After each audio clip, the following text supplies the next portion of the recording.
Hello students, मैं अंकुर वावेले आप सभी का स्वागत करता हूं मैग्नेट ब्रेन्स हिंदी पर।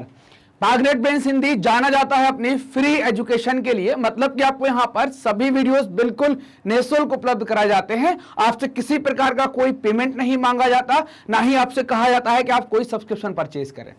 तो हम बात करेंगे कि भैया इस वीडियो में हम क्या पढ़ने वाले हैं। तो हमारे वीडियो का टॉपिक होने वाला है सब पर एक जैसा असर नहीं पड़ा। तो ये सब पर एक जैसा असर नहीं पड़ा, तो किसकी बात की जा रही है? तो हम ये टॉपिक जो पढ़ रहे हैं वो कक्षा 9वीं के इतिहास के चैप्टर नंबर 5 का टॉपिक है। चैप्टर नंबर 5 का नाम है आधुनिक विश्व में चरवाहे। इस टॉपिक में जब हम चरवाहों के बारे में बात कर रहे थे कि चरवाहों को जब पाबंदियां लगाई गई हैं, इस टॉपिक में जो हम बात करेंगे कि जब चरवाहों के ऊपर पाबंदियां लगाई गई हैं, उनसे चरागाह छीन लिए गए हैं, वो खेत में परिवर्तित होने लगे, इनकी जो घुमंतूपन की जो आदत है उस पर रोक लगाई गई है, तो ये जो प्रभाव हैं, तो इन सब का असर क्या हुआ? तो हमने देखा, अभी हमने पिछले वीडियो में जब बात करी थी कि चरागाह सूख जाते हैं, तो हमने देखा चरागाह सूख जाएंगे, जानवर मरेंगे, इनकी आर्थिक परिस्थितियों पर नुकसान होगा, और दूसरी बातें भी हमने ऐसी देखी हुई थी।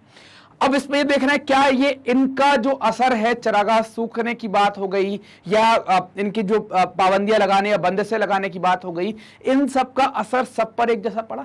सब मतलब जैसे ये 5 उंगली है तो 5 उंगली एक सी नहीं है ना। सब कोई छोटी कोई बड़ी कोई है, तो सबका अपना एक अलग काम होता है ना, सबका अपना एक अलग पर्पस होता है। जैसे पेन मैं पकड़ पाता हूं तो इन दो से पकड़ पाता हूं, इनसे ही लिख पाएंगे सपोर्ट के लिए। ऐसा नहीं कर सकते कि हम ऐसे लिखेंगे पेन, मतलब सबका अपना काम है। तो क्या जैसे आप देखें कई बार अपन चाकू से काम करते तो सबसे ज्यादा कटने वाली उंगली भी यही होती है, ये सबसे ज्यादा कटती है, इसको सबसे ज्यादा परेशानी होती है। तो हम ये बात करें कि भाई क्या ऐसे ही समाज में जो लोग रह रहे हैं उनमें सबके ऊपर एक सा असर पड़ा क्या? तो कुछ लोग होंगे जो बच जाते होंगे, मेहनत भी कम करनी पड़ती होगी, कुछ उन्हें दूसरे तरीके भी ढूंढ लिए होंगे, तो सब पर एक जैसा असर नहीं होगा। कुछ पर ज्यादा बुरा, कुछ पर बुरा, और कुछ पर बहुत कम बुरा असर पड़ा होगा। देखिए, बात करेंगे जब औपनिवेशिक काल की बात है, मतलब कि अफ्रीका के अंदर जब ब्रिटेन का शासन हुआ करता था, या यूरोपियन कंट्रीज, पूरे अफ्रीका की बात कर रहे हैं। अगर हम साउथ अफ्रीका की बात करेंगे तो केवल ब्रिटेन कह सकते हैं, लेकिन जब हम पूरे अफ्रीका की बात करेंगे तो यूरोपियन कंपनी कहेंगे। यूरोप के देशों का जब यहां पर शासन हुआ करता था, तो अफ्रीका के बाकी स्थानों की तरह, है ना, अफ्रीका में जैसे और जगह हैं उसी तरह मसाई लैंड में भी आए बदलाव के बारे में, जो बदलाव आते हैं वो सभी चरवाहों के ऊपर एक जैसे नहीं आते। मसाई लैंड में कौन रहते? तो मसाई लैंड पर ये लोग रहते हैं, इनको मसाई कहा जाता है, ये मसाई जनजाति के लोग हैं। तो इन पर जो बदलाव आते हैं वो सब पर एक जैसे नहीं आते हैं, कुछ पर ज्यादा और कुछ पर कम प्रभाव पड़ता है। उपनिवेश बनने से पहले मसाई समाज, है ना, अगर हम मसाई समाज की बात करें, मतलब मसाई जो लोग हैं इनका जो समाज है, तो मसाई समाज जो है वो 2 सामाजिक श्रेणियों में बटा हुआ था। कैसे कैसे? एक को कहा गया था एल्डर्स, जिसको कहा गया वरिष्ठ जन, और दूसरे कहलाए योद्धा, जिनको वॉरियर्स के नाम से जाना गया है।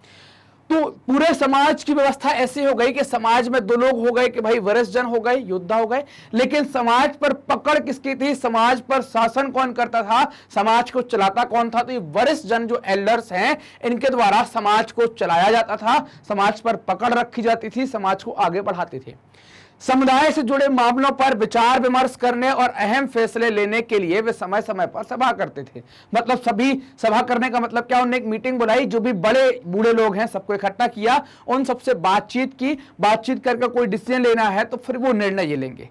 जो योद्धा हैं, जो वॉरियर्स हैं, योद्धा जो वॉरियर्स में ज्यादातर कौन होंगे? नौजवान होंगे। अब 90 साल के बूढ़े आदमी को तो योद्धा बनाकर आप भेजोगे नहीं, योद्धा तो किसको बनाने पड़ेंगे आपको? नौजवान, जिनका खून में उबाल है, एकदम दौड़ के मार सकते हैं, है। तो ये नौजवान क्या होंगे? योद्धाओं के अंदर, योद्धा श्रेणी के अंदर ज्यादातर नौजवानों को शामिल किया गया है। मुख्य रूप से नौजवान क्या करेंगे? लड़ाई लड़ने का काम करेंगे। करीबी, मतलब जो आपका कबीला है, उस कबीले की हिफाजत करने के लिए हमेशा तैयार रहेंगे। क्योंकि देखो, किसी भी कबीले के पास परमानेंट आर्मी नहीं होती है। जब परमानेंट आर्मी नहीं होती है तो दिक्कत क्या होती है कि भाई कोई दूसरा कबीला भी हमारे ऊपर हमला कर सकता है, कोई समस्या हो सकती है। तो अपने कबीले की सुरक्षा के लिए हमेशा तैयार रहेंगे। इन जो योद्धा है उनको तैयार किया गया है यहाँ पर। वे समुदाय की रक्षा करेंगे और दूसरे कबीले के मवेशियों को छीनने के लिए हमला करेंगे, छीन कर लाएंगे। कहां जाएंगे? जहां पर मतलब अगर हम देखें यहां पर कि इन कबीलों के अंदर है ना, अगर आप ये बात करें कि हम मसाई लाइन के अंदर देखें तो इन कबीलों के अंदर जानवर ही संपत्ति थे। तो जहां पर जानवर होंगे, जहां पर जानवर ही संपत्ति है, वहां हमला करके दूसरों के जानवर छीन लेना एक महत्वपूर्ण काम होता था।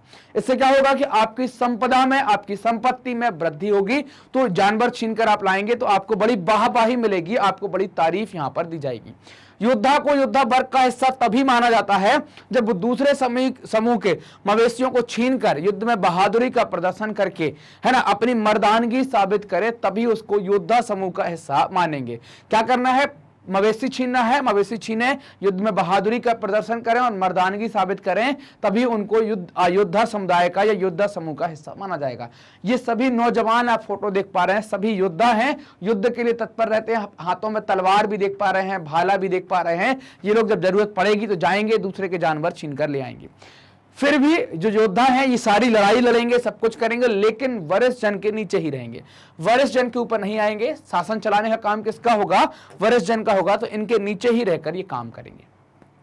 अब बात करें मसाई के बारे में। मसाई समुदाय जो है, मसाई हम जानते हैं कैसा समुदाय, ये लोग चरवाहे होते थे। हमने देखा था कि अपने जानवरों को लेकर चराया करते थे, एक जगह से दूसरी जगह जाया करते थे, अलग अलग चरागाहों की तलाश में जाया करते थे। तो क्या करेगी जो औपनिवेशिक सरकार है, मतलब जो अंग्रेज सरकार है, उसने कई ऐसे फैसले डाले जिससे आगे आने वाले सालों में, बहुत आगे आने वाले जो साल हैं उन पर इन मसाइयों के ऊपर बहुत गहरा असर पड़ता है। मसाई उपसमूह के मुखिया तय कर दिए गए, मतलब कि मसाइयों का जो उपसमूह था इनके मुखिया तय कर दिए गए अंग्रेजों के द्वारा। वे अपने अपने कबीले के सारे मामलों की जिम्मेदारी उन्हें सौंप दी गई कि भाई अपने कबीले की जिम्मेदारी आपके ऊपर होगी, आप इनको देखें। इसके बाद उन्हें हमले और लड़ाइयों, उनके जो हमले होते थे, उनके द्वारा जो लड़ाई लड़ते थे, जो योद्धा और वॉरियर्स वर्ग था, इन हमलों और लड़ाइयों पर पाबंदी लगा दी गई। इस तरह वरिष्ठ जनों और योद्धाओं दोनों की परंपरागत सत्ता क्या हो गई? कमजोर होना स्टार्ट हो गई, क्योंकि अब ये किसके सहारे पर चलने लगे हैं? अंग्रेजों के सहारे पर चलने लगे हैं। मुखिया माल इकट्ठा करने लगेंगे, इनका माल इकट्ठा करने का काम हो जाएगा, उनके पास एक नियमित आमदनी हो जाएगी, मतलब एक आय का स्रोत हो जाएगा। पैसा आया, पैसे ने रास्ता बनाया, और ये रास्ता बनाकर कहां होंगे? कहीं बाहर निकलने का तरीका ढूंढ लेंगे। वे जानवर, साजो सामान और जमीन खरीद सकते थे, अपने गरीब पड़ोसियों को लगान चुकाने के लिए कर्ज पर पैसे देते थे। ये सब मुखिया के काम हुआ करते थे, मुखिया ये सारे काम कर रहा है। उनमें से ज्यादातर बाद में क्या हो गए? पैसा आ गया तो शहरों में जाकर बस गए और व्यापार करने लगे। इन जो मुखिया लोग हैं, जो रईस थे, जो मतलब लगान वसूल कर रहे थे, उनके बीवी बच्चे गांव में ही रहकर जानवरों की देखभाल करते थे। उन्हें चरवाही और गैर चरवाही दोनों तरह की आमदनी होती थी, मतलब चरवाही से भी पैसा मिलेगा और बिना जानवर चराए भी उनको पैसा मिलेगा, दोनों तरीके से उनको आमदनी होना स्टार्ट हो जाएगी। अगर उनके जानवर किसी वजह से घट जाएं तो वो जानवर खरीद सकते थे, उनके पास इतना पैसा हुआ कर सकता था कि वो खरीद सकते थे। जो चरवाहे सिर्फ जानवरों के सहारे जिंदगी बसर कर रहे थे, उनकी हालत खराब होने लगी, उनको परेशानी आने लगी। बुरे वक्त का सामना करने के लिए अक्सर साधन उनके पास नहीं हुआ करते थे। कैसे हम बुरे वक्त का सामना करें, क्योंकि जानवर है, सूखा गया तो फिर आपके पास कोई दूसरा ऑप्शन नहीं है। जबकि हमने देखा कि जो मुखिया लोग हैं वो चरवाही और गैर चरवाही दोनों से कमा रहे हैं। चरवाही में समस्या आएगी तो गैर चरवाही से काम चल जाएगा, वहां समस्या आएगी तो चरवाही से काम चल जाएगा। युद्ध और अकाल के दौरान उनका सब कुछ खत्म हो जाता था। उन्हें काम की तलाश में आपस के शहरों की शरण लेनी पड़ती थी। किनको लेनी पड़ती थी? मतलब अगर हम देखें युद्ध और अकाल, ये किसके बारे में बात कर रहे हैं? जो सिर्फ चरवाहा हुआ करते थे ना, सिर्फ चरवाहा हुआ करते थे, उनकी स्थिति है कि उन्हें अब काम की तलाश में दूसरे शहरों में शरण लेनी पड़ती है। युद्ध और अकाल के समय उनके ऊपर मतलब उनका सब कुछ खत्म हो जाता था। तो ये लोग क्या करेंगे? ये कोई कच्चे कोयला जलाने का काम करने लगता था और कोई कुछ और करता था। जो भी काम मिल जाए पेट पालने के लिए वो काम ये करते थे। जिनकी तकदीर ज्यादा अच्छी होती थी उन्हें सड़क या भवन निर्माण के कार्य मिल जाते थे, और जिनकी तकदीर खराब है उनको कोयला जलाने जैसे काम मिल जाया करते थे। अब आप देखेंगे भाई इस दौरान मसाई समाज पर कैसा बदलाव आया। जैसे हम बात करते हैं ना कि सभी पर एक जैसा असर नहीं पड़ा, तो एक जैसा असर तो नहीं पड़ा, लेकिन कुछ चीजों पर बदलाव आया। तो मसाई समाज का उदाहरण देख लें तो पहले अगर हम बात करें तो पहला बदलाव जो है, वरिष्ठ जनों और योद्धाओं के बीच उम्र आधारित परंपरागत फर्क बुरी तरह से अस्त व्यस्त हो गया। मतलब हमारे यहाँ समाज कैसा था? दो प्रकार का था ना, एक हुआ करता था एक वरिष्ठ और दूसरा हुआ करता था योद्धा या वॉरियर्स। तो इनमें क्या हो गया कि इनके अंदर उम्र थी, यहाँ पर पर क्या थे, मतलब उम्र दराज, इनकी उम्र ज्यादा हुआ करती थी, ये लोग यहाँ पर काम करते थे। और यहाँ पर कौन थे, नौजवान लोग काम किया करते थे। तो क्या हो गया कि भाई इनकी उम्र का जो फासला है, इनके अंदर जो परंपरागत फर्क है वो बुरी तरीके से अस्त व्यस्त हो जाएगा। तो जो पहले जो बूढ़े लोगों की या बड़े लोगों की जो इज्जत करने वाला कॉन्सेप्ट था उस पर असर पड़ेगा। दूसरा जो बदलाव आया यहां पर, अब क्या बदलाव हो गया, अमीर और गरीब चरवाहों के बीच नया एक भेदभाव आ जाता है। इनके बीच जो पैसे का भेदभाव है वो आपको देखने को मिलेगा। जबकि हमने ये भी बात करी कि अफ्रीका में पहले पैसे को महत्व नहीं था, जानवरों को महत्व हुआ करता था, लेकिन यहां पर अमीर और गरीब चरवाहों के बीच में नए भेदभाव पैदा हो जाते हैं। मैग्नेट ब्रेन्स ने आपकी सुविधा के लिए अपनी एक वेबसाइट बनाई है ताकि आप बहुत व्यवस्थित तरीके से पढ़ सकें। वेबसाइट पर आप जाएंगे तो आपको सभी लेक्चर्स है ना, सभी क्लास के हिसाब से आपको बहुत सिस्टमैटिक तरीके से देखने को मिलेंगे।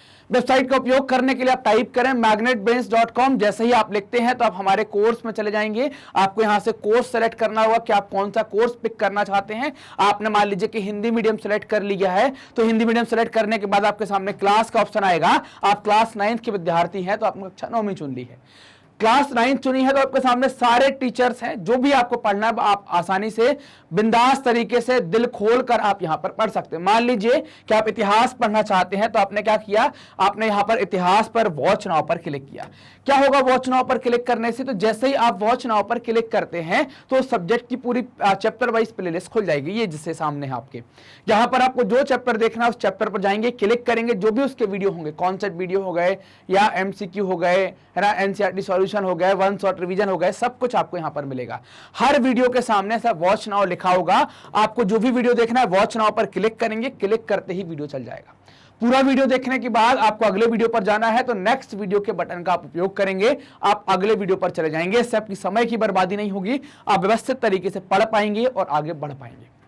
मैग्नेट ब्रेन्स हिंदी माध्यम के विद्यार्थियों के लिए कक्षा 6वीं से लेकर 12वीं तक का संपूर्ण पाठ्यक्रम बिल्कुल निःशुल्क में उपलब्ध करा रहा है। तो ये वीडियो कैसे प्राप्त करें, प्राप्त करने के लिए मैग्नेट ब्रेन्स हिंदी को जल्दी से सब्सक्राइब करें। जो भी वीडियोस आप देख रहे हैं उनको लाइक करें, अपने दोस्तों के साथ शेयर करें और कमेंट कर हमें भी बताएं कि आपको वीडियोस कैसे लग रहे हैं। धन्यवाद।